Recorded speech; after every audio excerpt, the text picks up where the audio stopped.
আচ্ছা দেখেন, আমরা প্রথমেই দেখেন আমাদের অ্যাজেটিভ পড়তে গেলে হাবিবুল্লাহ সর্দার, আপনি একটু ভিডিওটা অফ করেন। ভিডিওটা অফ করেন, তাহলে আমরা ফুল স্ক্রিনটা ইউজ করতে পারবো।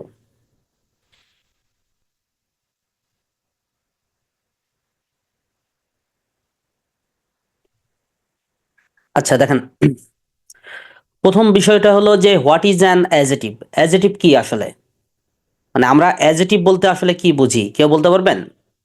একদম স্বাভাবিকভাবে বলেন। হ্যাঁ, আসসালামু আলাইকুম। যে ওয়ার্ডস আর নাউন বা প্রোনাউনের দোষ গুণ আকার আকৃতি সংজ্ঞা অবস্থা পরিমাণ প্রকাশ করে তাকে অ্যাজেটিভ বলে, রাইট। অর্থাৎ নাউনের মূল কাজটা কি আমাদের, নাউন সরি অ্যাজেটিভের মূল কাজটা কি, নাউন অথবা প্রোনাউনকে মডিফাই করে। মডিফাই করে বা কোয়ালিফাই করে বা বিশেষায়িত করে, তাকে আমরা অ্যাজেটিভ বলি। অর্থাৎ the parts of speech that modifies a noun or a pronoun in a sentence is considered as an adjective. অর্থাৎ অ্যাজেটিভের কাজ হলো নাউন এবং প্রোনাউনকে মূলত মডিফাই করা। আচ্ছা, তো দেখেন কিছু কিছু এক্সামে অর্থাৎ আমাদের চাকরির পরীক্ষায় এসেছে যে অ্যাজেটিভের দুই ধরনের ইউজ আছে। এটা জানেন আপনারা? অ্যাজেটিভের দুই ধরনের ইউজ আছে মূলত।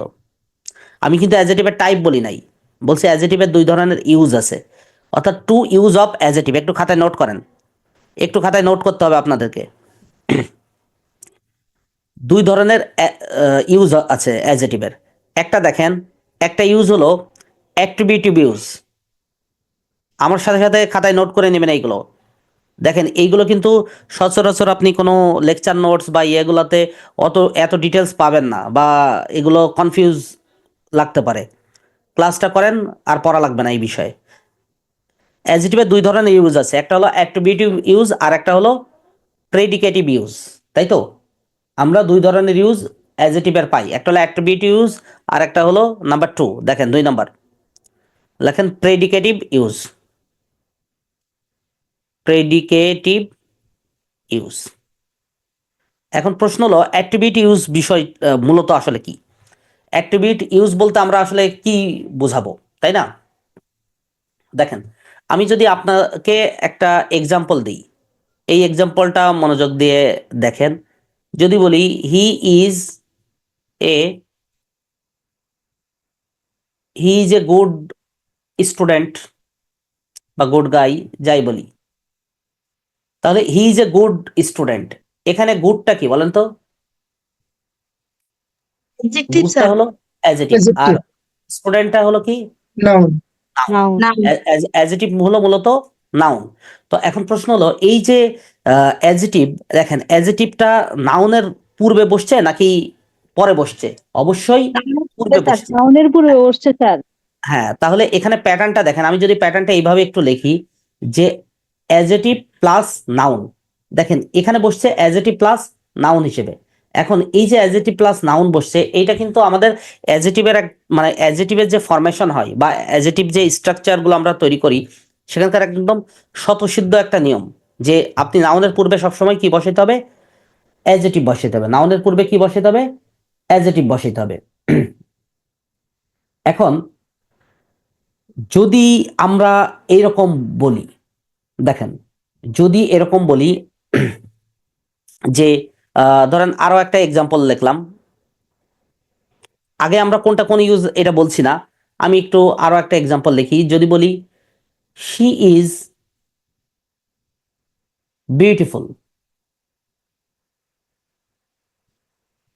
জাস্ট যদি বলি যে শি ইজ বিউটিফুল, অর্থাৎ এখানে দেখেন এই বিউটিফুলটা কি? অ্যাজেটিভ, অবভিয়াসলি বিউটিফুল অ্যাজেটিভ, কিন্তু এরপরে কি আমরা কোনো নাউন ব্যবহার করেছি? না স্যার। না স্যার। নাউন ব্যবহার কিন্তু করি নাই। এখন এখানে কিন্তু এই যে এইটা, এই শিটাকে আমরা কি বলবো? প্রোনাউন বা নাউন যাই বলি, প্রোনাউন আসলে মূলত, তাই না? এখানে প্রোনাউন বলতে আসলে এখানে নাউনও হতে পারতো, এখানে নাউনও হতে পারতো। এখন এইটার প্যাটার্নটা কিরকম বলেন তো? প্রথমে নাউন আছে ডট ডট ডট, এরপরে কি আছে? অ্যাজেটিভ আছে। অর্থাৎ উপরের যে এক্সাম্পলে, এই যে এই এক্সাম্পলে দেখেন যে অ্যাজেটিভ প্লাস নাউন একদম পর পর পাশাপাশি বসলো, এখানে কি এরকম বসছে? এরকম বসে না নাই। স্যার। আমরা 2 নাম্বারটা নিয়ে কথা বলবো আগে, ঠিক আছে? Predicative use. প্রেডিকেটিভ ইউজে হলো যে যদি আপনি নাউন ডট ডট অ্যাজেটিভ এইভাবে ব্যবহৃত হয়, অর্থাৎ নাউনের পরে বসে যদি মানে নাউনের পরে বসে যদি ওই অ্যাজেটিভ এবং তাকে যদি কোয়ালিফাই করে, ঠিক আছে? নাউনের পরে বসে অ্যাজেটিভ বসছে এবং এই অ্যাজেটিভটা কোয়ালিফাই করছে কাকে? এই নাউনকে। অর্থাৎ এই বিউটিফুলটা কে বলেন তো? সে সে হলো বিউটিফুল। অর্থাৎ নাউনটা কোথায় বসছে, সরি অ্যাজেটিভটা কোথায় বসছে? নাউনের পরে বসছে, হ্যাঁ, কিন্তু কোয়ালিফাই কাকে করছে? নাউনকে করছে। তো ঠিকই যদি করছিস। হ্যাঁ যদি এরকম বসে তাহলে এটাকে আমরা প্রেডিকেটিভ ইউজ বলি। সো এখানে কোশ্চেন আসতে পারে এরকম যে একটা এক্সাম্পল দিয়ে দিলে এটা বলে দিল যে এটা কোন ধরনের ইউজ, অ্যাট্রিবিউটিভ ইউজ নাকি প্রেডিকেটিভ ইউজ। আবার এরকমও দিতে পারে যে প্রেডিকেটিভ ইউজের একটা এক্সাম্পল দিতে। সো সেক্ষেত্রে আপনার এরকম, এখন আপনি যদি বিষয়টা জানেন তাহলে খুব সহজ, না জানলে কিন্তু তখন কঠিন লাগবে। অন্যদিকে আসেন অ্যাট্রিবিউট ইউজ। অ্যাট্রিবিউট ইউজের ব্যবহারটা আমরা তো বললামই, নাউন নাউন হলো নাউন, নাউনের পূর্বে অ্যাডজেটিভ বসে নাউনকে কি করছে? সরাসরি কোয়ালিফাই করছে, সেটা হলো অ্যাট্রিবিউট ইউজ। অর্থাৎ যদি প্যাটার্নটা এরকম হয় তাহলে সেটাকে অ্যাট্রিবিউট ইউজ বলবো, আর প্যাটার্নটা যদি নিচে 2 নম্বরের মতো হয় তাহলে এটাকে বলবো প্রেডিকেটিভ। তাহলে আমার মনে হয় আপনারা পারবেন। আর আর কিছু দরকার আছে লেখার? আমি আমি একটা এক্সাম্পল লিখি, দেখি পারেন কিনা। আমি যদি বলি paper is thin, paper is thin, এটা নাউনের কোন ধরনের ইউজ বলেন তো? Predicative Predicative. নাউন। প্রেডিকেটিভ। কেন? কারণ থিনটা কিন্তু অ্যাজেটিভ এবং এখানে পেপারটা কি? নাউন। তার মানে নাউন অ্যাজেটিভের পূর্বে বসছে, তাই তো? এবং মাঝখানে কি? কিছু ওয়ার্ড থাকবে, মাঝখানে কিছু ওয়ার্ড থাকবে। যেমন ধরেন আমি যদি বলি রাজশ্রী, যদি বলি ওর এ ব্ল্যাক ক্যাপ। দেখেন রাজশ্রী কি পরেছিল? একটা ব্ল্যাক ক্যাপ পরেছিল। তো এই যে ব্ল্যাক ক্যাপ এটা কি বলেন তো? Attributive, sir. এই ব্ল্যাক ক্যাপ এটা কি আলাদা কোনো কিছু? ক্যাপটা কি? Capটা তো noun, sir. নাউন। ব্ল্যাক কিন্তু রঙের Adjective. নাম বোঝানো হয়নি এখানে, এখানে কিন্তু রঙের নাম না। হ্যাঁ ব্ল্যাক কিন্তু রঙের নাম, নাউনও হয়, বাট এখানে কি আকারে বসছে বলেন তো? অ্যাডজেটিভ আকারে। Adjective আকারে। তার মানে এটা কি ইউজ? অ্যাট্রিবিউট ইউজ, তাই তো? তো এই হলো আমাদের নাউনের ইউজ ছিল, অর্থাৎ আমরা যে সরি অ্যাডজেটিভের ইউজ ছিল, অর্থাৎ দ্য ইউজেস অফ অ্যাডজেটিভ। তার মানে দেখলাম যে অ্যাডজেটিভের ইউজ কয় রকম? 2 রকম। মনে থাকবে? কারো কোনো কনফিউশন আছে কিনা এখানে? আমার মনে হয় যে ক্লাসটা করেন এই টাইপের প্রবলেমগুলো সমস্যা হবে না। কারোর কোনো কোশ্চেন থাকলে বলবেন। নাই স্যার, বুঝতে আচ্ছা, পারছি। তাহলে ইউজ নিয়ে আর কোনো প্রবলেম নাই। এবার আসেন আমরা যদি টাইপসের কথা বলি, অর্থাৎ অ্যাডজেটিভের যে টাইপস আছে বা প্রকারভেদগুলো আছে, ঠিক আছে? সেগুলো একটু লিখে নেন, নোট করেন আমার সাথে। ক্লাসেস অফ অ্যাডজেটিভ বা টাইপস অফ অ্যাডজেটিভ, যেটাই লিখবেন। আচ্ছা, এখন এই যে আমাদের মানে অ্যাডজেটিভের যে টাইপস আছে, জানেন অ্যাডজেটিভ কয় ধরনের টাইপস আছে অ্যাডজেটিভের? Adjective are basically 4 kinds of. One is adjective of quality or descriptive adjective. Number 2, adjective of quantity or quantitative adjectives. Number 3, adjectives of number or numeral adjectives. Number 4, pronominal adjective, অর্থাৎ এই যে লাস্টেরটা pronominal adjective, এই জায়গাটাই কিন্তু আমাদের একটু একটু বাড়তি কথা হয়তো বলতে হবে আপনাদের। আচ্ছা, তো আমরা প্রথমেই যে আমরা অ্যাডজেটিভের প্রকারভেদ পড়ব, সেই প্রকারভেদ 1 নাম্বার করে লিখি আগে। লেখেন adjective of quality. Adjective of quality, এই অ্যাডজেটিভ অফ কোয়ালিটিকে আরো একভাবে ডাকা যায়, জানেন এটা? এটার আরো একটা নাম আছে, বলেন তো? Descriptive adjective. ডিসক্রিপটিভ অ্যাডজেটিভ অর্থাৎ এই যে অ্যাডজেটিভ অফ কোয়ালিটি, এটাকে আপনি চাইলে ডিসক্রিপটিভ অ্যাজেটিভও বলতে পারেন। তো অ্যাজেটিভ অফ কোয়ালিটিটা কি দেখেন, এগুলোর সংজ্ঞা টঙ্গা লেখার দরকার নাই, জাস্ট একটু করে শুনেন। এটা হলো যে এই ধরনের অ্যাজেটিভ কোনো নাউন বা প্রোনাউনের, ওই যে পড়ছেন না দোষ গুণ অবস্থা, ছোটবেলায় পড়ছেন না দোষ গুণ অবস্থা সংখ্যা পরিমাণ, আরো অনেক কিছু পড়ছেন, তবে এখানে এইটা না, এখানে যে কোনো কিছু দোষ গুণ এবং অবস্থা অবস্থা নির্দেশ করে বা অবস্থা প্রকাশ করে, ঠিক আছে? এই জিনিসটাই হলো অ্যাডজেক্টিভ অফ কোয়ালিটি মূলত, অর্থাৎ নাউন বা প্রোনাউনের দোষ গুণ এবং অবস্থা এই তিনটা জিনিস প্রকাশ করে। যেমন ধরেন আমি যদি বলি Bibha is a good girl, good girl, দেখেন এখানে এই যে গার্ল, এই নাউনের কি প্রকাশ করছে, দোষ বা গুণ। এখানে তো গুড বলতে দোষ হয় না, গুণ, আমাদের সামাজিক রীতিতে গুণ। তার মানে এই যে গুড, দেখেন এই গার্লের কি নির্দেশ করছে, কোয়ালিটি নির্দেশ করছে। কি ধরনের কোয়ালিটি, গুড কোয়ালিটি। তো এইটাই মূলত হলো অ্যাডজেক্টিভ অফ কোয়ালিটি। আমরা যদি আরো একটা এক্সাম্পল দিই, যদি বলি ইউ লুক আগলি, জানি। তোমাকে নোংরা দেখাচ্ছে। এই যে দেখেন, এটাও কি অ্যাডজেক্টিভ অফ কোয়ালিটি নির্দেশ করছে না? আপনি আগলিটাকে দোষ বলতে পারেন, গুণ বলতে পারেন, বা অবস্থা বলতে পারেন, যেটাই বলেন, অর্থাৎ এক ধরনের কোয়ালিটি নির্দেশ করছে। বুঝতে পারছেন বিষয়টা? তো এইটাই হলো মূলত অ্যাডজেক্টিভ অফ কোয়ালিটি। এখন আসেন, আচ্ছা, এক্ষেত্রে এক্ষেত্রে আরো একটা এক্সাম্পল আমি একটু দিই। ধরেন আকাশে অনেক সময় আমরা বিভিন্ন হরিজন্টাল রেখা দেখি, দেখি না? দিস ইজ এ, লেখেন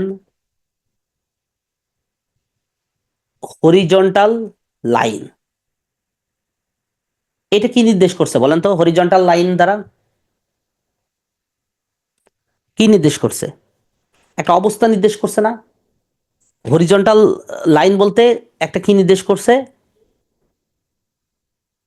একটা অবস্থা অবস্থা। নির্দেশ করছে, একটি স্টেট নির্দেশ করছে। সো এইটাই হলো মূলত দোষ গুণ অবস্থা। আচ্ছা, এখানে এই অ্যাডজেক্টিভ অফ কোয়ালিটির ভিতরে আরো একটা এক্সাম্পল আছে। এই একটা এক্সামে যদি ধরেন আপনাকে এরকম দিয়ে দেয়, ধরেন বললাম, যদি বলি ইরিশা, লেখেন ইরিশা ইজ অ্যান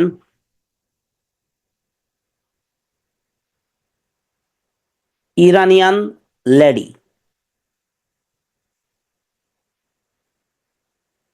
এই যে ইরানিয়ান লেডি, এইটা দ্বারা ইরানিয়ান এখানে অবভিয়াসলি অ্যাডজেক্টিভ, লেডি হলো কি নাউন। কিন্তু প্রশ্ন হলো যে এখানে এখানে আপনি কি ইউজ করবেন বলেন তো? মানে এটা কোন ধরনের অ্যাডজেক্টিভ বলবেন? এটা কিন্তু অ্যাডজেক্টিভ অফ কোয়ান্টিটির মধ্যেই পড়ছে, সরি অ্যাডজেক্টিভ অফ কোয়ালিটির মধ্যেই পড়ছে। কিন্তু অ্যাডজেক্টিভ অফ কোয়ালিটির মধ্যে পড়লেও এখানে এই অ্যাডজেক্টিভের আরো একটা আলাদা নাম আছে। এই এই দুইটা নাম হলো প্রপার অ্যাডজেক্টিভ। নাম শুনছেন? একটু আলাদা করে নোট করেন যদি না জেনে থাকেন। প্রপার অ্যাডজেক্টিভ, এই প্রপার অ্যাডজেক্টিভ নাম শুনছেন কে কে? জি স্যার, শুনছি। আচ্ছা, প্রপার অ্যাডজেক্টিভ বলা হলো কেন? প্রথম বিষয়টা হলো, স্যার, কোন বলেন। প্রপার নাউন থেকে যখন প্রপার রাইট, কোন রাইট, অ্যাডজেক্টিভ উদ্ভূত হয়, রাইট। যেমন এখানে এই যে বাংলাদেশি, ইরান, আমেরিকান, ইরানি, ইন্ডিয়ান। ইরানিয়ান, এটা মূলত প্রপার নাউন ছিল, কিন্তু এখানে কি আকারে ব্যবহৃত হয়েছে? অ্যাডজেক্টিভ আকারে। অর্থাৎ প্রপার নাউন যদি কখনো অ্যাডজেক্টিভ আকারে ব্যবহৃত হয়, সেটাকে আমরা কি বলি? Proper adjective. একটু আলাদা করে জেনে রাখবেন এক্সামে আসলে, যাতে আমরা এটা খুব দ্রুত আনসার করে ফেলতে পারি। অর্থাৎ প্রপার নাউন যদি আপনার কখনো অ্যাডজেক্টিভ আকারে ব্যবহৃত হয়, তাহলে সেটাকে আমরা কি বলবো? প্রপার অ্যাডজেক্টিভ বলবো। তাহলে দেখা যাচ্ছে যে আমাদের অ্যাডজেক্টিভ অফ কোয়ালিটি মূলত এইগুলাই। এক নাম্বার, আমি কিন্তু চারটার কথা বলেছিলাম, অ্যাডজেক্টিভের টাইপসে কয়টা বলেছিলাম? চারটা। তার মধ্যে একটা হয়ে গেল অ্যাডজেক্টিভ অফ কোয়ালিটি, অথবা এটার আরো একটা নাম হলো ডিসক্রিপটিভ অ্যাডজেক্টিভ। আমার সাথে সাথে নোট করে নেবেন কিন্তু। Number two, 2 number types, adjective of quantity. বোঝাই যাচ্ছে যে কোয়ালিটির পরে কি আসবে? কোয়ান্টিটি, এগুলো আমাদের মোটামুটি ছোটবেলার পড়াশোনা, আমরা একটু রিভিশন দিয়ে চলে যাচ্ছি আর একটু ডিসক্রিপটিভ পড়ে যাচ্ছি। Adjective of quantity, adjective of quantity, adjective of কোয়ান্টিটির কি আলাদা কোনো নাম বলতে পারি আমরা? আরো একটা নাম আছে, সেটা হলো কোয়ান্টিটেটিভ। Quantitative adjective. আচ্ছা, তো দেখেন আমরা কিন্তু একটা কথা বলেছিলাম যে কোনো ছোটবেলায় পড়েছিলাম সংজ্ঞাটা, যে দোষ, গুণ, অবস্থা, সংখ্যা, পরিমাণ বলেছিলাম না? পরিমাণের কথা বলেছিলাম, পরিমাণের কথা বলেছিলাম কিনা? এই পরিমাণটাই হলো মূলত অ্যাজেটিভ অফ কোয়ান্টিটি। যেমন ধরেন আমরা মাস ইউজ করি, মাস, মাস কিসের ক্ষেত্রে ইউজ করে বলেন তো? প্রচুর কোনো কিছুর আনকাউন্টেবল ক্ষেত্রে, প্রচুর কোনো কিছু যদি হয় তাহলে আমরা মাস ব্যবহার করি। দেখেন I need, I need much water, নাকি আই নিড মাস ওয়াটার হইতে পারে, মাস মানি হইতে পারে। এখানে আরো একটা বিষয় আছে, মাস অবভিয়াসলি এটা অ্যাজেটিভ এবং অ্যাজেটিভ অফ কোয়ান্টিটি। এই মাস কথাটা কিন্তু আনকাউন্টেবলের ক্ষেত্রে বসে, অর্থাৎ নাউনের পূর্বেই বসবে, তবে সেই নাউনটা কি হইতে হবে? Uncountable noun. দেখেন মানিটা কি বলেন তো? আনকাউন্টেবল নাউন না? মানি জি বা স্যার, ওয়াটার বা আনকাউন্টেবল স্যার। মিল্ক, যেটাই বলি না কেন, এটা হলো আনকাউন্টেবল নাউন। সো আনকাউন্টেবল নাউনের পূর্বে কি বসে? ম্যানি বসে, সরি মাস বসে। অন্যদিকে আমি যদি এটাকে ম্যানি বসাই, ম্যানিটা কি? ম্যানিটাও কিন্তু অ্যাজেটিভ, কিন্তু জি স্যার। ম্যানিটা কোথায় বসবে? কাউন্টেবলের ক্ষেত্রে। কাউন্টেবলের ক্ষেত্রে। যেমন যদি আমি বলি I need many apples, many apples, apples কিন্তু গণনা করা যায়, কাউন্টেবল। সো তার পূর্বে ম্যানি বসছে। দেখেন এখানে কিন্তু আমাদের নাউনেরও কিন্তু বেশ কিছু জিনিস হয়ে যাচ্ছে। এরপরে দেখেন আমি যদি লিটল বসাই, লিটল হলো মাসের বিপরীত, মাস বেশি, লিটল মানে কম, লিটল মানে কম। তো এই লিটলটা যদি আমরা বসাই তাহলে এটা কিসের ক্ষেত্রে বসবো? আনকাউন্টেবল নাউনের পূর্বে। যেমন বলেন যদি বলি I have little money, I have little money. আচ্ছা, অন্যদিকে আমরা যদি ফিউ বসাই, ফিউটা কার পূর্বে, কার পরিবর্তে বসাবো? ম্যানির পরিবর্তে। দেখেন ম্যানি মানে অনেক বেশি, কাউন্টেবলের ক্ষেত্রে, আর ফিউটা হলো অনেক কম, কিসের ক্ষেত্রে? কাউন্টেবলের ক্ষেত্রে। I have few friends, I have few friends. অর্থাৎ মাস, ম্যানি, লিটল, ফিউ এগুলো প্রত্যেকটাই কিন্তু অ্যাজেটিভ অফ কোয়ান্টিটি। তারপরে ধরেন আমরা আরও যদি বলি সাম, সামটা কি? Adjective of quantity. সামের একটা এক্সাম্পল দেন তো, গিভ মি সাম মিল্ক। তারপরে নো, দেখেন নো কিন্তু অ্যাজেটিভ অফ কোয়ান্টিটি। যদি বলি I have no pencils, I have no pencils, তার মানে নোটা হলো কি বসে? পরিমাণ অর্থে বসে, অর্থাৎ কোয়ান্টিটি অর্থে বসে। নান, নান এটাও কি আকারে বসে বলেন তো? অ্যাজেটিভ অফ কোয়ান্টিটি আকারে। যেমন ধরেন আমি যদি বলি আহ, ধরেন do you have any books of poetry, যদি প্রশ্নটা করা হয় do you have any books of poetry, আনসারটা কি দেবো? No I have none, no I have none. No মানে হলো, নান মানে কি জানেন? No plus one, no plus one, none. তারপরে যদি বলি ইনাফ, ইনাফ মানে কি? পর্যাপ্ত বা যথেষ্ট, এটাও কিন্তু অ্যাজেটিভ এবং অ্যাজেটিভ অফ কোয়ান্টিটি। যেমন যদি বলি যে there was not enough rain last year, enough rain এখানে খুব গুরুত্বপূর্ণ, ইনাফের একটা খুব গুরুত্বপূর্ণ রুলস আছে, এটা মাথায় রাখবেন। আমি এটা শেষ হইলে আমি ইনাফের কথাটা বলবো। তার মানে ইনাফ হলো adjective of quantity. Sufficient, babies need sufficient milk, all, half এগুলো প্রত্যেকটাই কিন্তু অ্যাজেটিভ অফ কোয়ান্টিটি। বুঝতে পেরেছেন? একটু করে লিখে দিই, নোট করে নেন, এগুলো প্রত্যেকটাই adjective of quantity. Enough, sufficient, Safi,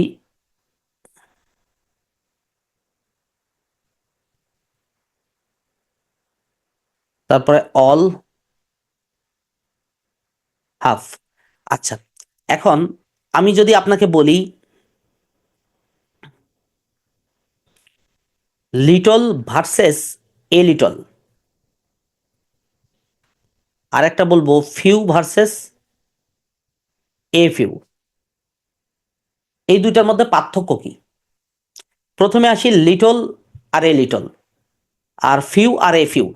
little আর ফিউ এর মধ্যে মূল পার্থক্য কি? লিটল কোথার ক্ষেত্রে বসে? আনকাউন্টেবল নাউনের পূর্বে বসে, আর ফিউ কোথায় বসে? কাউন্টেবলের পূর্বে, নাকি? সো আমি ধরেন লিটল বা এ লিটল দুইটাই তো আনকাউন্টেবলের ক্ষেত্রে বসে। সো আমি যদি বলি আই হ্যাভ লিটল মানি অথবা আই হ্যাভ এ লিটল মানি, এই দুইটার মধ্যে পার্থক্য কি? কেউ বলতে পারবেন? এই দুইটার মধ্যে পার্থক্য কি কেউ বলতে পারবেন? মোটামুটি লজিক্যাল ডিফারেন্সগুলো বলতে হবে। দেখেন, আমি যদি বলি যে I have little money, I have little money বলতে কি বোঝায় মূলত?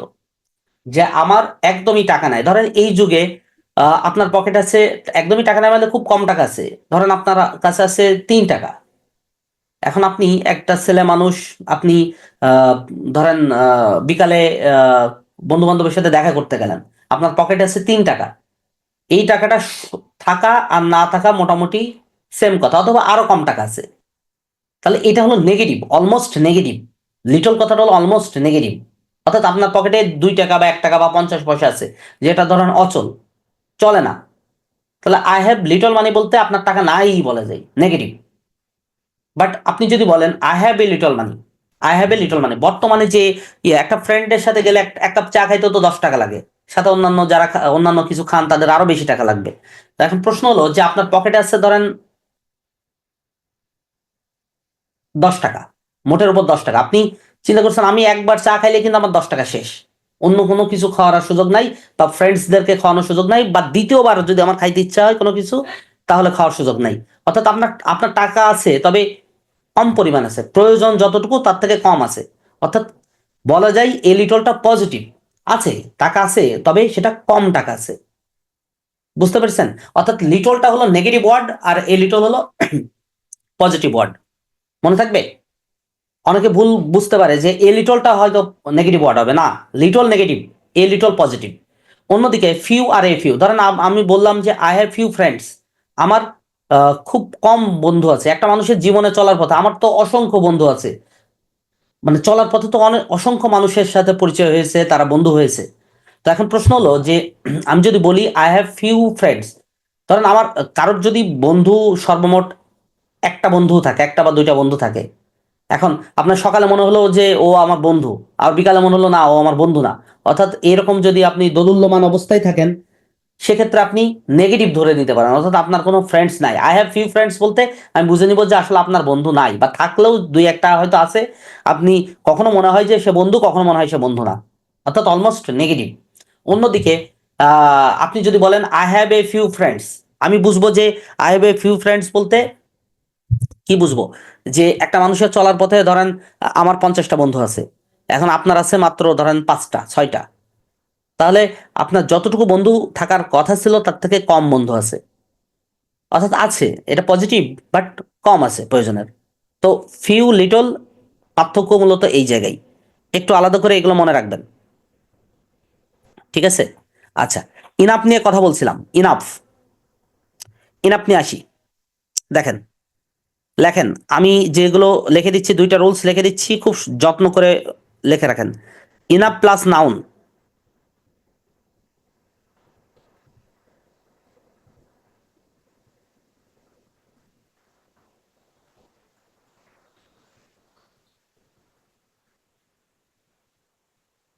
লিখছেন?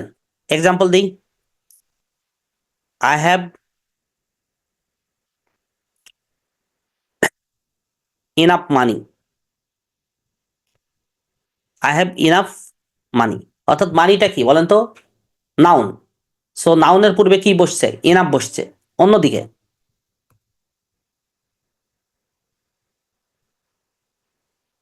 অন্যদিকে দেখেন, আমি যদি এইভাবে লিখি অ্যাডজেটিভ বা adverb,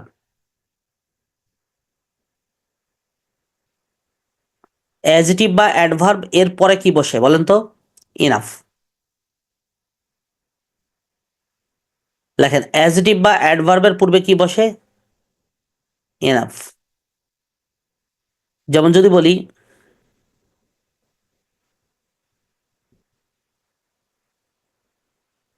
I am strong enough,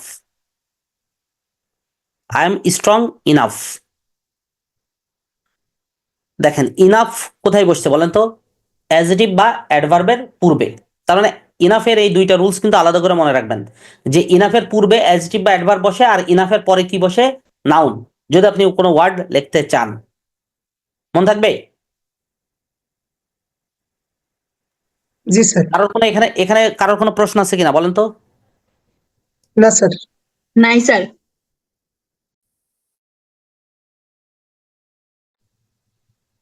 আচ্ছা, এবার দেখেন নাম্বার 3, 3 নাম্বার অ্যাডজেটিভের 3 নাম্বার টাইপস আসেন। নিউমেরাল অ্যাডজেটিভ লেখেন। নিউমেরাল অ্যাডজেটিভ, দেখেন আপনারা নিউমেরাল কথাটার অর্থ আপনারা সবাই জানেন, জানেন না? সংখ্যা জাতীয়। অর্থাৎ সংখ্যা জাতীয় যে অ্যাডজেটিভগুলো, ওই যে আমরা পড়েছিলাম না ছোটবেলায়, যে দোষ গুণ অবস্থা সংখ্যা পরিমাণ। আমরা তো দোষ গুণ অবস্থা পড়েছি, পরিমাণ পড়েছি, সংখ্যা এখন নিয়ে কাজ হলো সংখ্যা দিয়ে। অর্থাৎ সংখ্যা জাতীয় যে অ্যাডজেটিভগুলো আছে সেটাকে আমরা কি বলবো? Numeral adjective. যেমন ধরেন আমি যদি বলি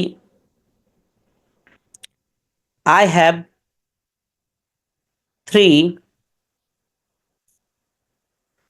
3 কাউস। এই যে 3, দেখেন কাউটা কি? নাউন। সো এই Noun, তিনটা sir. কি? তিনটা কিন্তু এখানে অ্যাডজেটিভ। Adjective. সো যেহেতু এই যে অ্যাডজেটিভ এবং এটা সংখ্যা দ্বারা নির্দেশ করছে, সো এটার নাম হলো নিউমেরাল অ্যাডজেটিভ। এক কথায় অর্থাৎ সংখ্যা দিয়ে যেটা, সেটার নাম হলো নিউমেরাল অ্যাডজেটিভ। এখন আমি আপনাকে একটা বিষয় বলি, যে এই numeral adjective are 3 kinds of. অনেকেই বলবে যে numeral adjective are 2 kinds of, but আমি আপনাদেরকে বলছি নিউমেরাল অ্যাডজেটিভ হলো 3 প্রকার। ঠিক আছে? একটা প্রকার নাম হলো, আপনারা শুনেছেন কিনা জানি না, cardinal adjective. Cardinal numeral adjective, বা আমরা সরাসরি ছোট করে বলি কার্ডিনাল অ্যাডজেটিভ। এটা হলো কার্ডিনাল অ্যাডজেটিভ। আরেকটা হলো Ordinal. Ordinal, right. কার্ডিনাল এবং অর্ডিনাল অ্যাডজেটিভ। আরেকটা প্রকারের নাম কি বলেন তো? এই 2 প্রকার মোটামুটি আমরা অনেকেই জানি। আরেকটার নাম হলো মাল্টিপ্লিকেটিভ।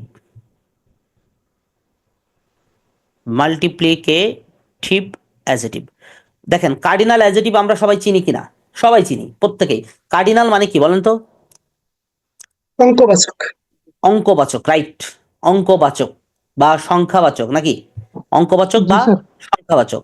ধরেন আমি যদি বলি 1, 2, 3, 4, এগুলো হলো কার্ডিনাল অ্যাডজেটিভ। অন্যদিকে আমি যদি বলি ফার্স্ট, ক্রমিক, ক্রমবাচক, ফার্স্ট, সেকেন্ড, থার্ড, এগুলো হলো অর্ডিনাল অ্যাডজেটিভ। মাল্টিপ্লিকেটিভ কি জানেন এটা? মাল্টিপ্লিকেটিভ হলো ধরেন সিঙ্গেল, ডাবল, ত্রিপল, কোয়াড্রিপল। ডাবল,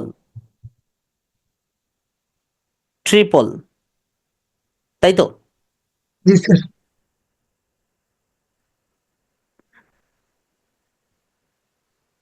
থ্রিফোল্ড, থ্রিফোল্ড জানেন তো?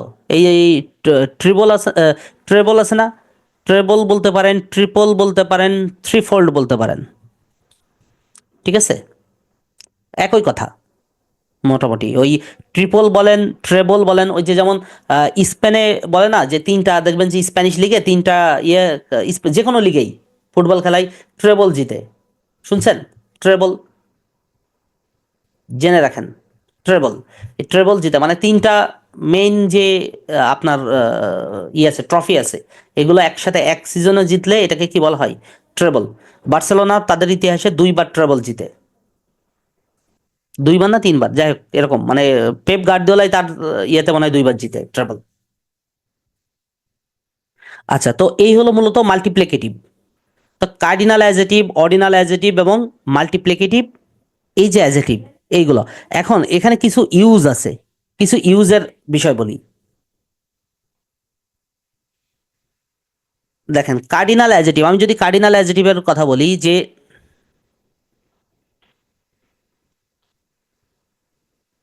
কার্ডিনাল অ্যাডজেটিভের একটা এক্সাম্পল দিতে পারবেন কেউ? খুব সহজে দিবেন,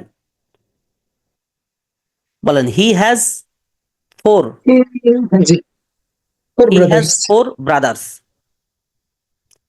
তার মানে এইটা কি অ্যাডজেটিভ না? এবং অ্যাডজেটিভ তাও আবার কি কার্ডিনাল অ্যাডজেটিভ, আর এটা কি নাউন।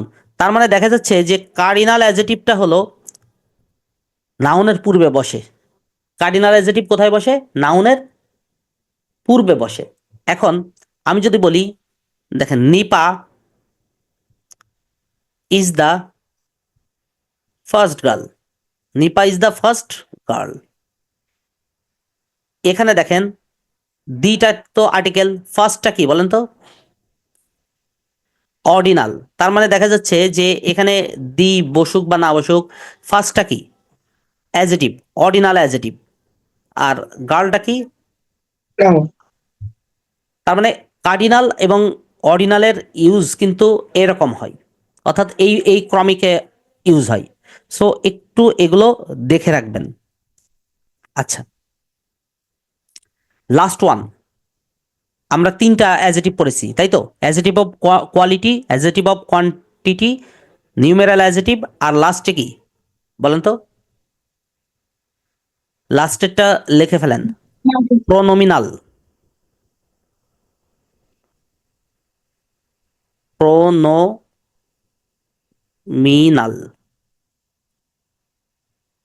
অ্যাডজেটিভ। আচ্ছা, এই প্রোনোমিনাল অ্যাডজেটিভ, এটা দেখেন, আমি যদি এটা ইউজ করতে চাই তাহলে আমাদের প্রোনোমিনাল প্রোনাউন বলতে হবে আপনাকে, বা যেটাকে ডেমনস্ট্রেটিভ প্রোনাউন বলি। ডেমনস্ট্রেটিভ প্রোনাউন চিনেন?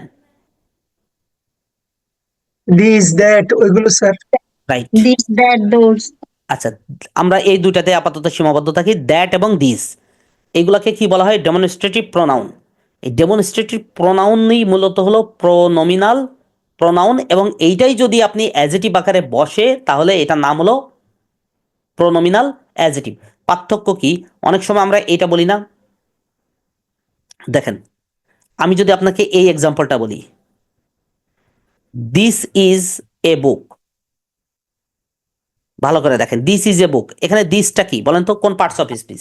প্রথম দিসটা অবভিয়াসলি প্রোনাউন, 100% প্রোনাউন, 100% ওখানে প্রোনাউন। বাট আমি যদি আপনাকে এইটা বলি, demonstrative pronoun. This book is mine, আমার, এখানে কিন্তু অ্যাডজেক্টিভ এটা স্যার। কিন্তু অ্যাডজেটিভ। কেন এটা অ্যাডজেটিভ? কারণ এটা নাউন। নাউনের পূর্বে প্রোনাউন বসে না, নাউনের পূর্বে কি বসে? অ্যাডজেটিভ বসে। তার মানে এটা হলো অ্যাডজেটিভ। ওই যে ওই বেসিক নিয়ম থেকে যে নাউনের পূর্বে কি বসবে? অ্যাডজেটিভ বসবে। এবং এটা যে অ্যাডজেটিভ, এবং সেই অ্যাডজেটিভের নাম কি? প্রোনোমিনাল। Pronominal adjective. সহজ কথাই, অর্থাৎ প্রোনাউন একাকি বসে আর প্রোনোমিনাল অ্যাডজেটিভ একাকি বসে না, সেটা নাউনের পূর্বে বসে। আমি কি বোঝাতে পারলাম? বুঝতে পারছেন কিনা? জি sir.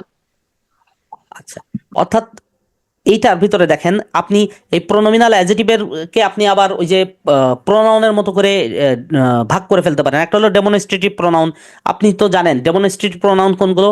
This, that, this, those. এবং এইগুলো যখন অ্যাডজেটিভ আকারে ব্যবহৃত হয় সেটার নাম কি? Demonstrative adjective. এগুলো মুখ দিয়ে শোনেন, এটা লেখা লাগবে না। আর একটা হলো ডিস্ট্রিবিউটিভ প্রোনাউন পড়ছিলেন না?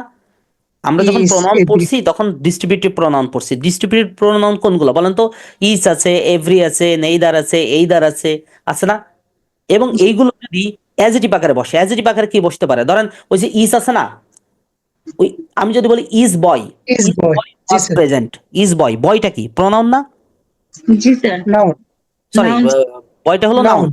নাউনের পূর্বে জি কি স্যার। বসবে? অ্যাডজেটিভ বসবে। তার মানে এখানে ইজটা হলো অ্যাডজেটিভ। সো এই যে ইজ বয় বসছে, এই ইজটা কিন্তু ডিস্ট্রিবিউটিভ অ্যাডজেটিভ আকারে কাজ করছে। মূলত হলো ইজটা কি? ইজটা হলো ডিস্ট্রিবিউটিভ প্রোনাউন, বাট এখানে অ্যাডজেটিভ আকারে কাজ করছে। এই হলো আমাদের মূল বিষয়। বুঝতে পেরেছেন বিষয়টা? জি স্যার। এখানে আর কারো কোনো কোশ্চেন আছে কিনা? জানেন স্যার এটা? একটা জিনিস জানতে চাচ্ছি স্যার। শিওর। মাই আর মাইনের মধ্যে একটু পার্থক্য, যেমন স্যার পসেসিভ অ্যাডজেক্টিভ আর পসেসিভ প্রোনাউন, এই দুইটা নিয়ে আমার খুব ঝামেলা লাগে স্যার। আচ্ছা, ঠিক আছে।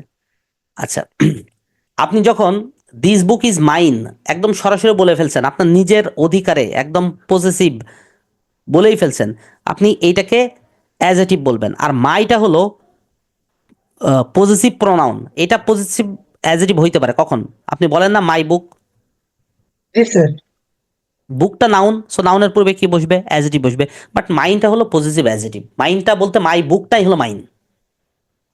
মাই book is equal to mine, ওই যে ওখানে বলছে না দিস বুক ইজ মাইন, এখানে বলা উচিত ছিল ওই যে মাইন মানে কি, ওই মাই বুক ওইটা এক জায়গায় হয়ে আমরা মাইন বসাচ্ছি। ঠিক আছে? আচ্ছা, আমি একটা এক্সাম্পল দিই। দেখেন, এই টাইপস অফ অনেকবার পরীক্ষায় এসেছে, দেখি বলতে পারেন কিনা। আমরা যে সচরাচর যে অ্যাজেটিভের টাইপস পড়ি, এর বাইরেও কিন্তু মানে আউট অফ দ্য বক্সে কিছু কোশ্চিন আসে। সেটা হলো, যদি বলি হোয়াট এ ফুল ইউ আর, দেখেন অনেকেই কিন্তু এটা বলতে পারবেন না। বলেন তো, এখানে অবভিয়াসলি ফুলটা কি অ্যাজেটিভ। আমার প্রশ্ন হলো কোন জাতীয় অ্যাজেটিভ? এটা কোন নাউন জাতীয় অ্যাজেটিভ? হ্যাঁ, নাউন অ্যাডজেক্টিভ, বলেন। Noun adjective, noun. Noun adjective? জি স্যার। না, হইল না, বলেন।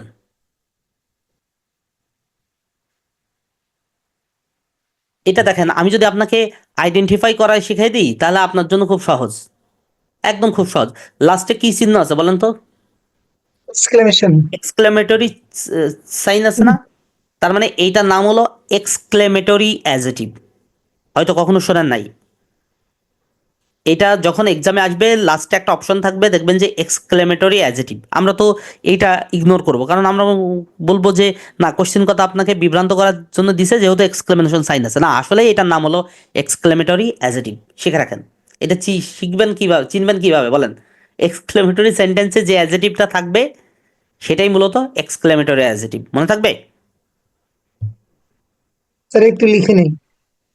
হ্যাঁ, লেখেন। এটা ওই চেনার, এটা কোনো মানে আসলে কোনো ডেফিনেশন নাই।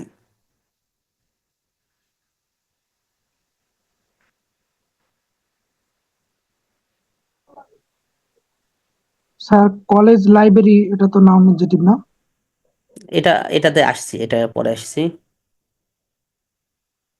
স্যার এটা যদি আরেকবার বলতেন, শুনি নাই। এটা এটা আচ্ছা, আপনি দেখেন, অনেক সময় আপনাকে বিভ্রান্ত করার জন্য এরকম একটা এক্সাম্পল দিল, বললো যে এটা কোন জাতীয় অ্যাজেটিভ। আপনি তো পড়ছেন যে অ্যাজেটিভ অফ কোয়ালিটি, কোয়ান্টিটি, এরকম অনেকগুলো পড়ছেন, পজিটিভ অ্যাজেটিভ পড়ছেন, রিলেটিভ অ্যাজেটিভ পড়ছেন। বাট এটার নাম হলো এক্সক্লেমেটরি অ্যাজেটিভ। চিনবেন কিভাবে? এক্সক্লেমেটরি যে সাইনগুলো থাকবে, এই সাইনযুক্ত সেন্টেন্সে যদি কোনো অ্যাজেটিভ থাকে, ওই অ্যাজেটিভটাই মূলত এক্সক্লেমেটরি অ্যাজেটিভ। অর্থাৎ এক কথায়, যে সেন্টেন্সে এক্সক্লেমেশন সাইন থাকবে, সেই সেন্টেন্সের মধ্যে যে অ্যাজেটিভ থাকবে সেটাই এক্সক্লেমেটরি অ্যাজেটিভ। মনে থাকবে? আচ্ছা, এবার আসেন, আমি যদি বলি,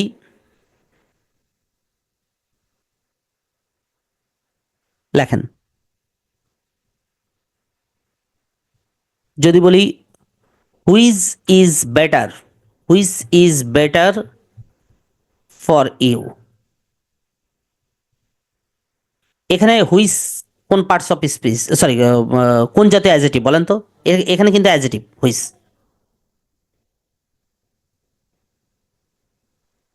ইন্টারোগেটিভ স্যার। ইন্টারোগেটিভ তো। আর দেখেন, এখানে একটা বিষয় বলি, সবসময় যে কেউ, শুধু টিচার না, যে কেউ কিছু বললে আগে নিজের থেকে চিন্তা করবেন। দেখেন, আমি কিন্তু প্রথমে বলেছি যে অ্যাজেটিভ আর প্রোনাউন, অনেক প্রোনাউন এবং অ্যাজেটিভ খুবই কাছাকাছি, এবং এটা চেনার উপায় কি? অ্যাজেটিভ তখনই হবে যখন এরপর আর একটা নাউন হবে। তো এইটা বেসিক্যালি কি ছিল? প্রোনাউন ছিল। এরপরে কি কোনো নাউন আছে? না sir.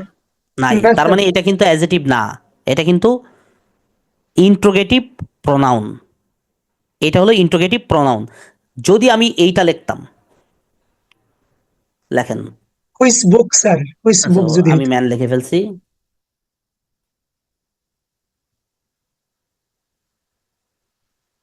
Which man is your choice, এখানে ম্যানটা কি? নাউন না?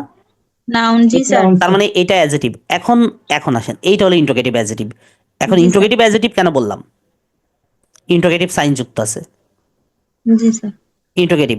দেখেন আমি যদি এটা বলতাম, একটু মনোযোগ দেন, যদি বলতাম he gave me which pen,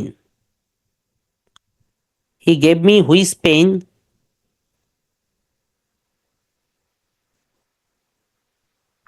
I requested, I requested him, he gave me whose pain I requested him, তাই তো?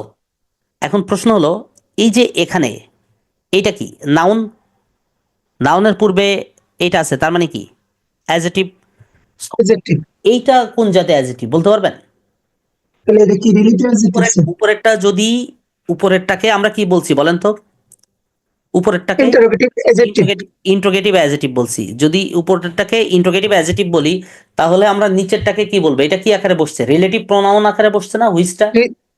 জি স্যার। রিলেট করছে। রিলেটিভ প্রোনাউন আকারে বসছে মানে কি? Relative adjective. রিলেটিভ প্রোনাউন আকারে বসছে মানে রিলেটিভ অ্যাজেটিভ। আচ্ছা, এখন আসেন আমরা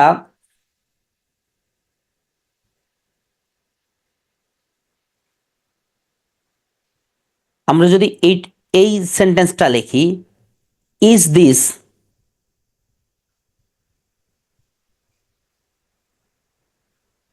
is this your own cat, is this your own cat. এই যে এখানে এটা তো নাউন, এইটা হলো অ্যাজেটিভ। প্রশ্ন হলো এটা কোন জাতীয় অ্যাজেটিভ বলতে পারবেন? ওন কিন্তু অ্যাজেটিভ, তো প্রশ্ন হলো কোন জাতীয় অ্যাজেটিভ? Sir possessive. হ্যাঁ, অনেকটা পজিটিভ। এখানে একটা বিষয় বলি, আপনারা ইমফ্যাটিক প্রোনাউন পড়ছিলেন মনে আছে? প্রোনাউনের ভিতরে ইমফ্যাটিক প্রোনাউন, অর্থাৎ কতগুলো প্রোনাউন হচ্ছে যেগুলো জোর দেওয়া হয়। তো এটা হলো ইমফেজিং অ্যাজেটিভ, অর্থাৎ আপনি তো এইটুকু বলতে পারতেন যে ইজ দিস ইয়োর ক্যাট, এইটুকু বললেই তো হইতো। একটু আপনার নিজের ক্যাট কিনা, তোমার নিজের ক্যাট কিনা, একটু জোর দেওয়া হচ্ছে। যদি কোনো সেন্টেন্সে কোনো একটা অ্যাডজেটিভ দিয়ে যদি জোর দেওয়া হয়, তাহলে সেটাকে বলা হয় ইমফেজিং অ্যাডজেটিভ। বুঝতে পারছেন? জাস্ট একটু করে দেখে রাখেন, তাহলেই চলবে, আর কিছু লাগবে না।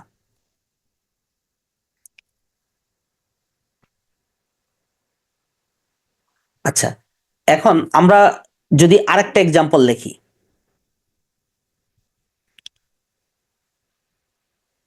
যদি বলি দিস ইজ অ্যান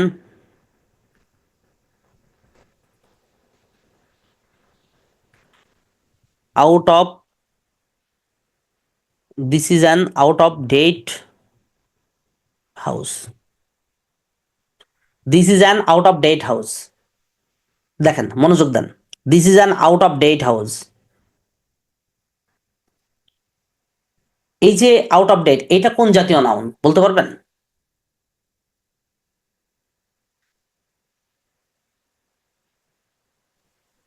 এটার নাম হলো কম্পাউন্ড, কম্পাউন্ড নাউন স্যার। হ্যাঁ, এটার নাম হলো কম্পাউন্ড অ্যাজেটিভ। এখন প্রশ্ন হলো কম্পাউন্ড অ্যাজেটিভ আমরা কেন বলবো বলেন? কম্পাউন্ড অ্যাজেটিভ কেন বলবো? কম্পাউন্ড নাউন, কম্পাউন্ড নাউন এর জন্য কতগুলো কম্পাউন্ড ওয়ার্ড আছে, কতগুলো কম্পাউন্ড ওয়ার্ড আছে, ঠিক আছে? যেমন একটা হলো আউট আছে, অফ আছে এবং ডেট আছে, তিনটা মিলে কি হয়েছে? Out of date. বুঝতে পারছেন? যেমন যদি আমি বলি there will be a 2 month long meeting, there will be a 2 month long meeting, তাহলে 2 month লং, এখানেও কিন্তু আপনি হাইফেন ইউজ করতে পারেন। সো এইটাকেও আমরা কম্পাউন্ড মিটিং বলবো। আচ্ছা, তখন মাঝখানে কে একজন বলছিলেন যে নাউন অ্যাডজেটিভের কথা, নাউন অ্যাডজেটিভের কথা বলছিলেন না? নাউন অ্যাডজেটিভ কি? যেমন ধরেন ওই যে কলেজ লাইব্রেরি, কলেজ লাইব্রেরি। আচ্ছা, লাইব্রেরি বেসিক্যালি কি, কোন parts of speech? Noun sir. কলেজটা কি? কলেজটাও তো নাউন নাকি? জি স্যার। কলেজটাও নাউন। সো প্রথম বিষয়টা হলো যে দুইটা নাউন আপনি পাশাপাশি বসাতে পারবেন না। রুলস অনুসারে, অ্যাজ পার অ্যাজ রুলস। তো আপনি যদি বসায় ফেলেন, অর্থাৎ দুইটা নাউন যদি পাশাপাশি বসায় ফেলেন, তাহলে এই প্রথম নাউনটা রূপান্তরিত হয়ে যায়। কিসে রূপান্তরিত হয়ে যায়? অ্যাজেটিভে। প্রথম নাউনটা কিসে রূপান্তরিত হয়ে যায়? অ্যাজেটিভে। সো এইটা তখন এই এই কলেজটা তখন আর নাউন থাকে না, তখন নামটা কি? অ্যাজেটিভ। অ্যাডজেটিভ। সো এটাকেই বলা হয় নাউন অ্যাজেটিভ। অর্থাৎ নাউন অ্যাজেটিভ হলো যে দুইটা নাউন পাশাপাশি বসে এবং প্রথম নাউনটা কি আকারে কাজ করে? অ্যাজেটিভ আকারে কাজ করে, that is called noun adjective. মনে থাকবে এই বিষয়টা? জি স্যার। তাহলে আজকে আমরা যে দেখেন, আমরা শুরু থেকে আমরা অ্যাজেটিভ এবং তার টাইপস গুলো পড়ে ফেললাম, তাই তো? অর্থাৎ যতগুলো অ্যাজেটিভের যতগুলো টাইপস আছে এই টাইপস গুলো আমরা পড়ে ফেললাম। এই কেউ প্রশ্ন করছেন? না স্যার, কাশি এসেছিল স্যার, ঠান্ডা লাগছে তো।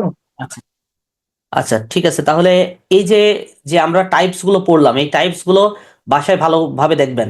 আর একটা বিষয় হলো যে আপনাদের তো অ্যাপ্লিকেশন মনে হয় একটু ইয়ে হয়ে গেল, ডিলে হয়ে গেল না? জি স্যার। 47তম বিসিএস এর কথা বলছি। স্যার অ্যাপ্লিকেশনটা দিল। তো ডিলে হয়ে গেল। আচ্ছা ঠিক আছে, অসুবিধা নেই। অ্যাপ্লিকেশনটা একটু মাঝামাঝির দিকে করেন, অন্তত প্রথম 10টা দিন যাক, তারপরে করেন। ঠিক আছে, প্রথম দিকে করলেও অসুবিধা নাই, আবার লাস্টের দিক করবেন না। আপনি প্রথম দিক করেন বা না করেন, মাঝামাঝি করেন, কিন্তু লাস্টের দিক কোনোভাবেই করবেন না। কারণ প্রচুর পরিমাণ নেটওয়ার্কে ইয়ে থাকে। অনেক অনেক স্টুডেন্টকে দেখছি যে যারা লাস্টে করতে যে মানে অ্যাপ্লিকেশনটা করতে পারছে না। এটা খেয়াল রাখবেন। ঠিক আছে। আর যেহেতু আমাদের ইয়ে দিয়ে দিয়েছে, পড়াশোনা একটু সিরিয়াস হয়ে যান। আজকে কম্বাইন্ড ব্যাংকগুলোর ইয়ে দিয়েছে, সিনিয়র অফিসারের রেজাল্ট দিয়েছে, দেখছেন? জি স্যার। 2021 পরিচিত কেউ ইয়ে দিয়ে দিছিল, পরীক্ষা দিয়েছিল বা কেউ চাকরি পেয়েছে? দেখলাম তো বিভিন্ন জায়গায় অনেকেই অনেক অনেক চাকরি পেয়েছে, অনেকেই। আসলে যারা পড়াশোনা করছে, অনেক স্টুডেন্টদের চিনতাম, যে আমি আগে যেখানে ক্লাস নিতাম, অনেকেই জানালো যে স্যার আসলে ওখান থেকে ওই প্ল্যাটফর্ম গুলো থেকে তারা উপকৃত হয়েছে, ইয়ে করছে, আজকে জব আসছে। অনেকেই দেখছি যে 2-3 বছর ধরে পড়াশোনা করছে, 3-4 বছর ধরে পড়াশোনা করছে, তো তার রেজাল্ট অনেকেই পেয়েছে আজকে। তো অনেক সময় আমরা হতাশ হয়ে যাই যে পড়ছি, হচ্ছে না, বা পরীক্ষা হচ্ছে না, বা বিভিন্ন কারণে আমরা হতাশ হয়ে যাই। হতাশ হবেন না। হতাশ হওয়া মূলত হলো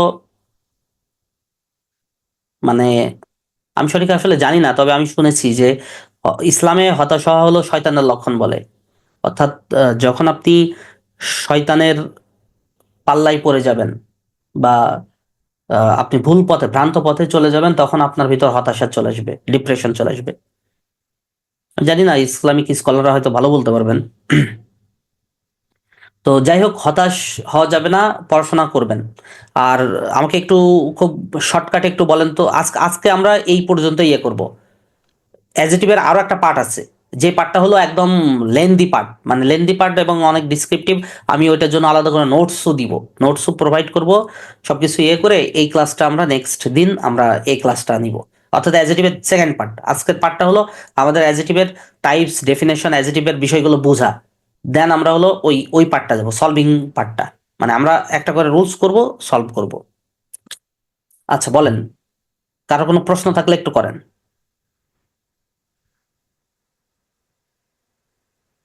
আর প্রশ্ন তো হচ্ছে, পড়ার সময় তো ঠিকই পড়ি, কিন্তু স্যার যখন পরীক্ষা দিতে যাই তখন স্যার ইংরেজি খারাপ হয়। ইংরেজি খারাপ হয়? আচ্ছা, প্রথম কথা হলো ইংরেজি খারাপ হয় কেন? আপনি কি প্রিলিমিনারির কথা বলবে, বা আমি কি প্রিলি নিয়ে কথা বলবো, নাকি প্রিলি রিটেন দুইটা নিয়ে বলবো? স্যার পিলি, কারণ আমি এখনো পিলি কোয়ালিফাই করতে পারি নাই। আচ্ছা, তাহলে যেহেতু আজকে আমরা প্রিলি ক্লাস করছি, আমি প্রিলিটা নিয়েই কথা বলি। প্রথম বিষয় হলো যে ইংরেজিতে আমি স্পেসিফিক, মানে সকল টপিকের ক্ষেত্রে কিন্তু বিষয়টা অনেকটা একই রকম। জি তো স্যার, জি ইংরেজি স্যার। নিয়েই কথা বলি। জি আচ্ছা, স্যার। প্রথম কথা হলো আমি ইংরেজি পারি না কেন? খুব মনোযোগ দিয়ে সবাই শুনবেন। ইংরেজি না পারার কারণ হলো আমি ইংরেজি বোঝার চেষ্টা করি না। বোঝার চেষ্টা কেন করি না? কারণ আমাকে অমুক ভাইয়া বলছে যে বিসিএস এর জন্য এই টাইপের ইংরেজি পড়ো। আরেক ভাই বলছে না না না, তুমি বিসিএস এর জন্য যে ইংরেজি পড়ছো, এ তো এই এত সহজ ইংরেজি ব্যাংকে আসবে না, ব্যাংকের জন্য এই টাইপের ইংরেজি পড়ো। আরেকজন বলছে যে আচ্ছা এই তুমি না 13, 14, 15 গ্রেডের পরীক্ষা দাও, তাহলে তুমি অত বিসিএস বা ব্যাংকের মতো অত কঠিন কঠিন ইংরেজি পড়বা কেন, তুমি এইগুলা পড়ো।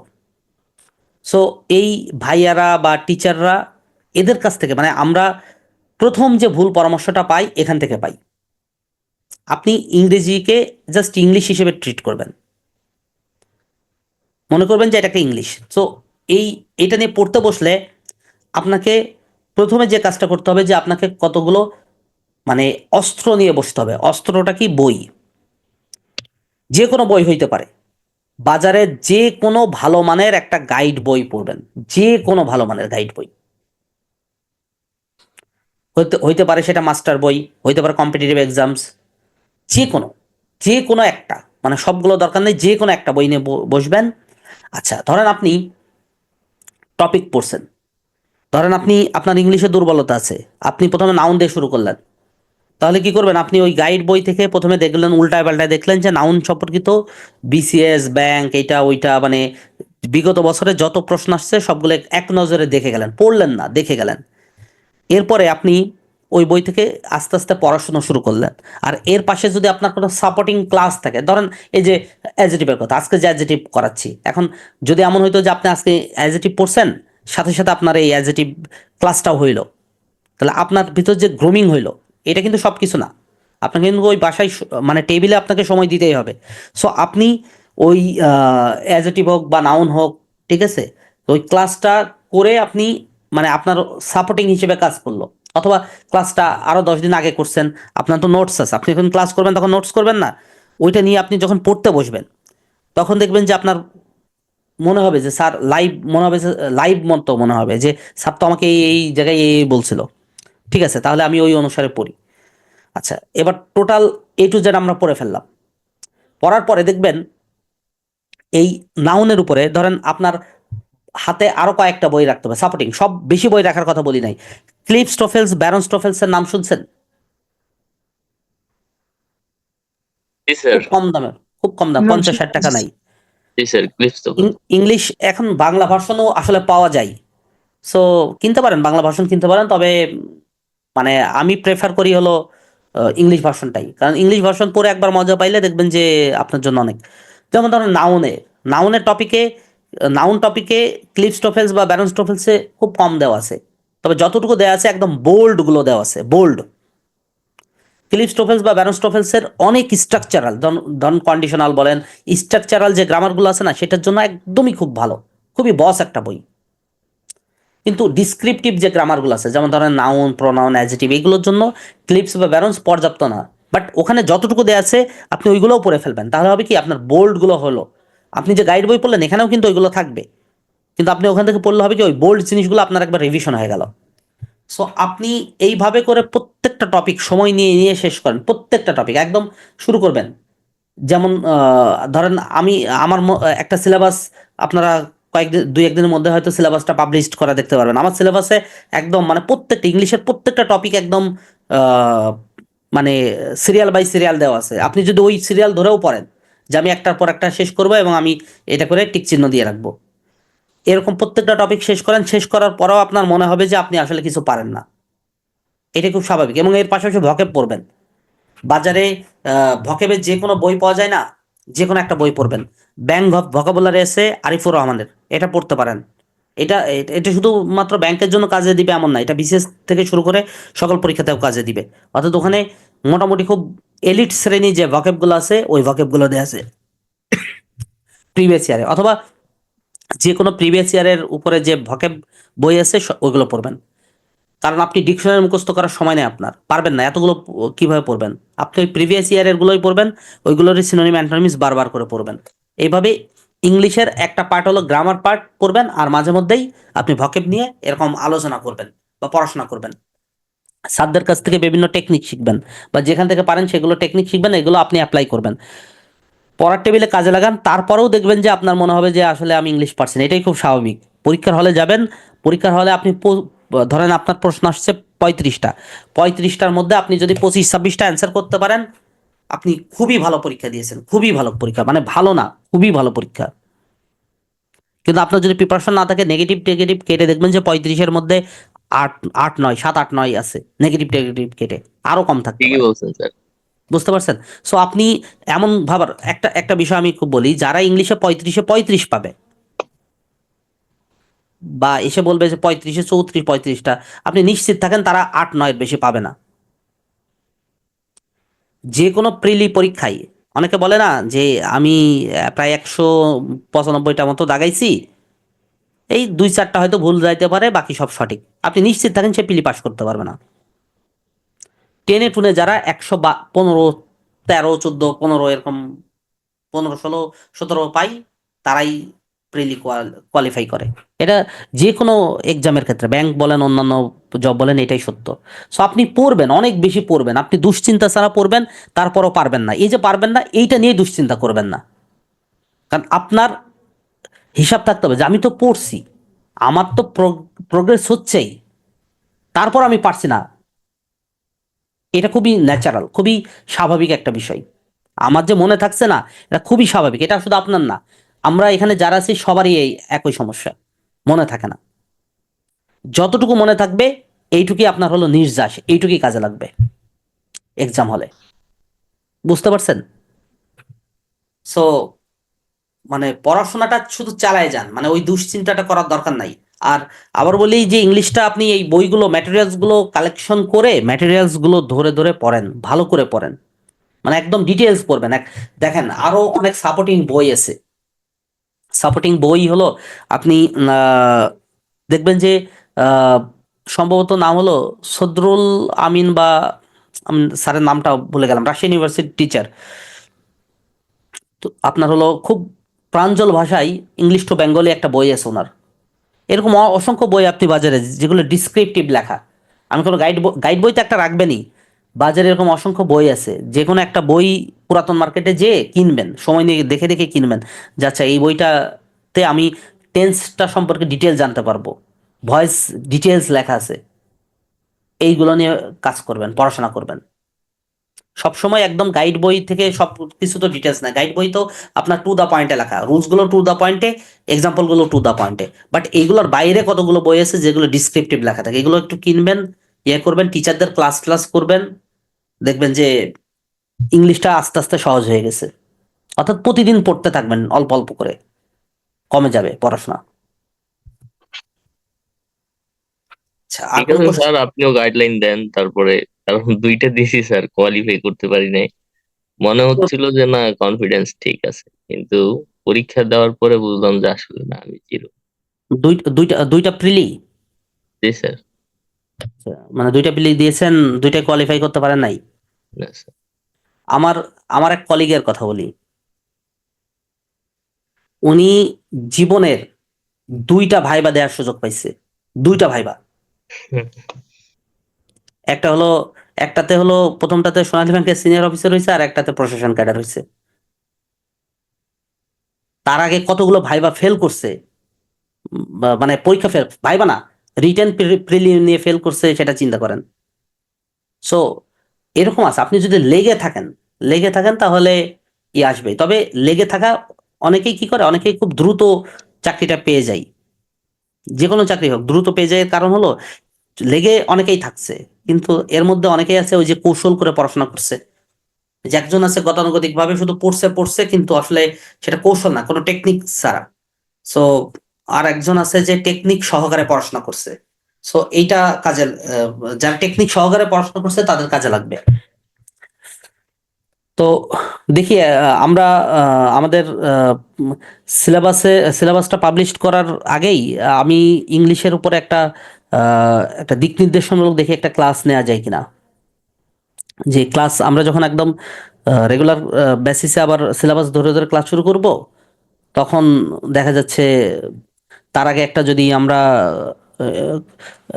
অনেকটা সেমিনার টাইপের করতে পারি, যে আপনার কিভাবে পড়াশোনা করা উচিত, বা স্ট্র্যাটেজি গুলো কি হওয়া উচিত ছিল, আমার স্ট্র্যাটেজি কি ছিল, আপনার স্ট্র্যাটেজি কি হওয়া উচিত, প্লাস ধরেন বুক লিস্ট তো অনেকেই জানেন। বুক লিস্ট বলতে কি, এই বাজারে যে বইগুলো আছে মোটামুটি প্রত্যেকটা ওই 2-4টা বই থাকলেই হবে, এত বই পড়ার দরকার নাই। মেন গাইড বই একটা থাকলেই হবে, আর বাকি কিছু ওই যে ক্লিপ স্টপেজ, ব্যালেন্স স্টপেজ এর মতো সাপোর্টিং 2-একটা গাইড থাকলেই হবে, আর কিছু লাগবে না খুব একটা। আচ্ছা, আর কারো কোনো কোশ্চেন? ঠিক আছে স্যার, আপনাদের এখানে তো এর আগে আরেকটা করছিলাম কোচিং, তো এটা মনে হয় এফেক্টিভ ছিল, কিন্তু অতটা না। দেখি আপনাদেরটা মনে হচ্ছে যে কিছু একটা হবে। হ্যাঁ, চেষ্টা করেন, চলেন, কোচিং তো মূল বিষয় না। না মূল স্যার, এটা বিষয়টা তো হলো যে এটা আপনি, এটা এটা এটা সত্য কথা, কোচিং আসলে হ্যাঁ, মূল বিষয় না। মূল বিষয় না, আপনি তবে বিষয়টা হলো কিভাবে ইয়ে করছেন। শোনেন, মানে আমার আপনার অভিজ্ঞতা কিরকম আমি জানি না, আমার অভিজ্ঞতা খুব ভয়াবহ। আমি মানে একবারই একটা কোচিং এ ভর্তি হয়েছিলাম, কয়েকটা ক্লাস করার পরে আমার কাছে মনে হয়েছে যে আসলে এই এই টপিকগুলো না পড়াইলেও পারতো। রাইট আমি স্যার, আমি রাইট স্যার।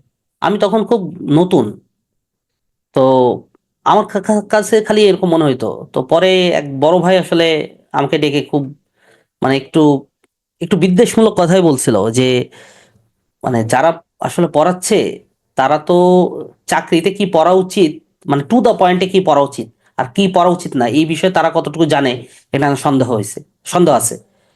তো পরবর্তীতে আসলে আমার এটা মনে হয়েছে যে আমরা দেখেন, আমরা যারা আমাদের আমাদের প্ল্যাটফর্মের কথা বলি, আমাদের এখানে প্রত্যেকে আমরা অসংখ্য বার ফেল করেছি, নিজে পরীক্ষা দিয়ে অসংখ্যবার ফেল করছি, তারপরে কয়েকটা চাকরিতে কোয়ালিফাই করছি, লাস্ট পর্যন্ত কোয়ালিফাই করছি, দেন চাকরি পাইছি। সো এই অভিজ্ঞতাও তো একটা গুরুত্বপূর্ণ। আমাদের সমস্যা হলো যে আমরা যারা ট্রেডিশনাল কোচিং গুলোতে আমরা ক্লাস করি, আমাদের টিচাররা, হ্যাঁ, নিঃসন্দেহে ভালো পড়ায়, আমি খারাপ বলবো না, কিন্তু অনেকেই খুব, মানে এক্সেসিভ, মানে এক্সেস পড়াশোনা করাই। মানে আমরা ঠিক ডিফাইন করতে পারি না যে আসলে কোনটা পড়া উচিত আর কোনটা বাদ দেওয়া উচিত।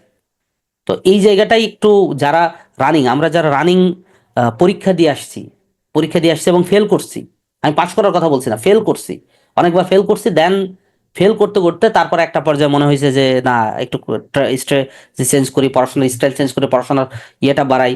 দেন আমরা যখন একটু, মানে লাস্ট স্টেজটা পাশ করছি, তো আমার মনে হয় যে আহ, একটু উপলব্ধি হয়েছে যে আসলে আগে তো ভুল করে আসছি। সো এটাও আপনিও একদিন বুঝবেন, আপনি যখন এরকম 2-4 বার ফেল করতে করতে যখন পাশ করবেন, চাকরিটা পাবেন, তখন আপনার এই উপলব্ধিটা হবে যে আসলে তো তাই, যে চাকরি। তবে স্যার, আপনি যথার্থ বলছেন, কিন্তু দিক নির্দেশক বলে একটা কথা আছে, ওইটা হুম, কিন্তু ভেরি ইফেক্টিভ স্যার। কারণ ওই হ্যাঁ, যে আপনি যেটা বললেন যে গতানুগতিক না, আমারই রুমমেট, মানে একটা, মানে হাই প্রোফাইল, ঢাকাতে পুরো হাই প্রোফাইল একটা কোচিং এ সে অ্যাডমিশন নিয়ে পুরা, ওদের সাপ্লিমেন্টারি, ওদের সব আছে, হুম, নাম বলতেছি না, ওদের সবই আছে, কিন্তু উনি এত টাকা টুকা দিয়া, মানে অন্য কোনো ফোকাসই না, শুধু ওইখানে যাইতো ওদের, মানে কোনটার কথা বলতেছি আপনি হয়তো বা হ্যাঁ, বুঝতে হ্যাঁ, পারছেন। বুঝতে পারছি, হ্যাঁ, ওদের বলেন। লাইব্রেরিও আছে, হুম, উনি হুম, শুধু সকালের খাবারটা নিয়ে যাইতো, হুম, হুম, হুম, সকালের খাবারটা নিয়ে বেরোতো, রাত্র 12টায় আসতো। কিন্তু আনফর্চুনেটলি উনি, মানে মানে আমি যতদিন ছিলাম আর কি, হুম, হুম, হুম, উনি শুধু একটাতেই কোয়ালিফাই করতে পারছিল, সেটা হচ্ছে এনএসআই ওয়াচার কনস্টেবল, আচ্ছা, কিন্তু আচ্ছা, তাতেও তার চাকরিটা হয় নাই। এবং এট লাস্ট উনি হচ্ছে হাল ছাইড়া দিয়ে উনি, মানে এখন একটা কোম্পানিতে চলে গেছে। হ্যাঁ, তো আসলে উনি এটা, কিন্তু স্যার, মানে আমি যে বলবো যে উনি, মানে উনি উনি নিজেকে, মানে একটা, মানে আপার লেভেলের স্টুডেন্ট মনে করতো। হুম। এবং মানে সে ভাবতো যে না, আমি এখানে আসি, কোচিং অনেক বেস্ট দিচ্ছে, আমি লাইব্রেরিতে যাচ্ছি, আমি অনেক ভালো কিছু করতেছি। তো এটা দেখা দেখি আমারও মনে হলো যে না, ঠিক আছে, দেখি আমি ওরকম হইতে পারি কিনা। তখন আমিও গেলাম, কিন্তু আমার কাছে মনে হলো না যে এটা আসলে ইফেক্টিভ। পরে আমি নিজের চেষ্টায় দিতে শুরু করলাম, ওর চাই আমি ভালো নাম্বার পেলাম, কিন্তু ওইটা আসলে পর্যাপ্ত ছিল না। কিন্তু উনি তারপরে এক পর্যায়ে ফেড আপ হয়ে উনি ওনার মতো চাকরিতে চলে গেল। বুঝতে পারছি।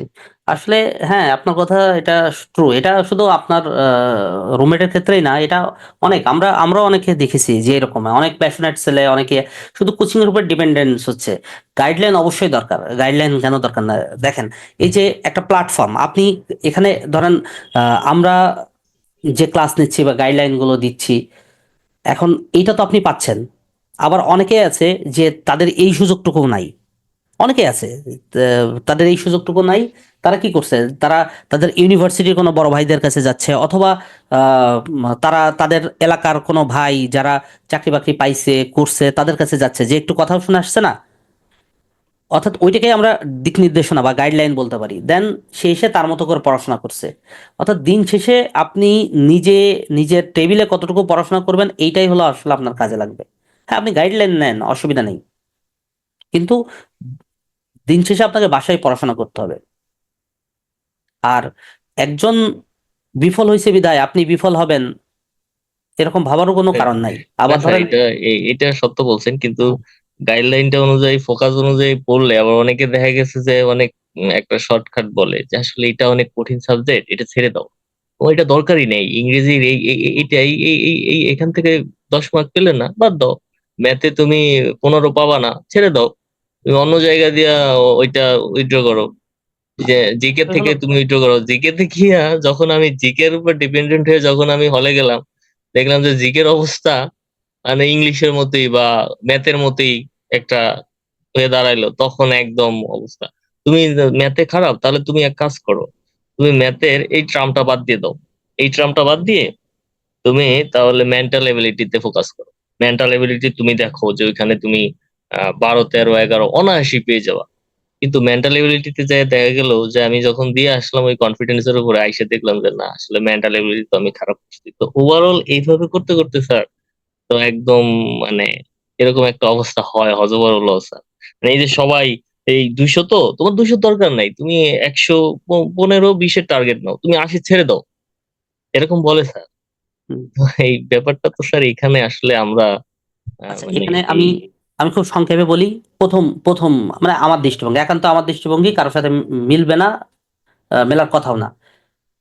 সেক্ষেত্রে হলো যে প্রথম বিষয় বলি, যে আপনি যখন মানে প্রিপারেশন নিচ্ছেন তখন মাথায় রাখবেন যে একটা টপিক, ধরেন আমি ইংলিশের কথা বলি, ইংলিশে 10টা টপিক আছে, ধরে নিলাম যে 10টা টপিক আছে। এখন অনেকে বলবে যে একটা দুইটা টপিক ছেড়ে দাও, পড়ার দরকার কি, কঠিন। এক্ষেত্রে আমার থিওরি ভুল না। ইংলিশের, বিশেষ করে ইংলিশ আর ম্যাথের মতো কোনো টপিক আপনি ছেড়ে এটা কিভাবে আশা করেন? কোনো কিছু ছাড়া যাবে না ইংলিশ আর ম্যাথে, কোনো কিছুই ছাড়া যাবে না। কারণ ইংলিশ আর ম্যাথ হলো, আপনি জেনারেল নলেজ সবগুলো ইম্পর্টেন্ট, প্রত্যেকটা জিনিস ইম্পর্টেন্ট, কিন্তু ইংলিশ আর ম্যাথে আপনি ভালো নাম্বার তুলতেই হবে। চেষ্টা করতে হবে যে যারা যা টপ নাম্বার পাবে তাদের মধ্যে আমি একজন হব, এরকম একটা টেন্ডেন্সি থাকতে হবে। আচ্ছা, এখন ইংলিশের যে 10টা টপিক আছে আপনি 10টাই পড়বেন, ভালোভাবেই পড়বেন। এর মধ্যে থেকে দেখেন, অনেক সময় হয় না যে পরীক্ষার আগের কয়েকদিন আপনি কয়েকটা টপিকের উপর বেশি জোর দেন, সাজেশন নিজের মতো করে দেন, করেন না? ছোটবেলা থেকে করছেন না, 9-10-এ করছেন না, ইন্টারমিডিয়েটে করছেন না, অনার্স লেভেলে করছেন না, যে কতগুলো টপিক কিন্তু আপনি একটু বেশি পড়েন, কিন্তু সব টপিকে আপনার কম বেশি আইডিয়া থাকে। সো এটা তো এমসিকিউ, আপনার তো যে কোনো জায়গা থেকে যে কোনো রিলেটেড অনেক কোশ্চেন আসতে পারে। ধরেন আপনি প্রোনাউন বাদ দিয়ে দিলেন, অ্যাজেটিভ পড়লেন। আমরা আমরা আজকে যেটা, এখন আপনি ডেমনস্ট্রেটিভ অ্যাজেটিভ, আপনি তো ডেমনস্ট্রেটিভ প্রোনাউনই বুঝেন না, তাহলে ডেমনস্ট্রেটিভ অ্যাজেটিভ কিভাবে বুঝবেন? তাহলে বাদ দেওয়া যাবে? বাদ দেওয়া যাবে না। আপনি সবগুলো টপিকেই, কে কি বললো না বললো, সবগুলো টপিকেই টাচ করবেন, পড়াশোনা করবেন। আপনার যে সময় আছে, শোনেন, চাকরির পরীক্ষায় যে সময় থাকে, এমন না যে কোনো কিছু বাদ দিয়ে দিতে হয়, এটা ভুল ধারণা। আপনি এরকম বাদ দিতে দিতে দেখবেন আপনার মেন্টালিটি যখন বাদ দেয়া দেয়া থাকবে, তাহলে আপনি একটা দুইটা চারটা পাঁচটা ছয়টা প্রিলি দিয়ে যাবেন, দেখবেন ওই বাদগুলো বাদই থেকে গেছে। কিন্তু আপনি যদি সবগুলো পড়ার চিন্তা থাকেন, আপনি এই এই এক্সামে ভালো করতে পারেন নাই, বাট নেক্সট এক্সামে ভালো করবেন, কারণ নেক্সট এক্সামের আগে আপনি সব পড়াগুলো গুছাই ফেলছেন। হ্যাঁ, কিছু কিছু সাবজেক্ট, কিছু কিছু সাবজেক্টের টপিকের উপরে, নির্দিষ্ট টপিকের উপর আপনার স্ট্রং জোন থাকবে, সেটা হইতে পারে, সেটা আলাদা বিষয়। কিন্তু আপনি ইয়ে বলতে পারেন না তো, যে আপনি এটা বাদ দিতে পারেন এটা বাদ দেবেন, এই কাজটা করবেন না। এটা আমি মনে করি খুব মানে একটা ভ্রান্ত ধারণা এবং খুব ক্ষতিকর ক্ষতিকর ধারণা। এই জন্য যখন পড়বেন মোটামুটি সবই পড়ে ফেলবেন, ঠিক আছে? কোনো কিছু বাদ দিয়েন না।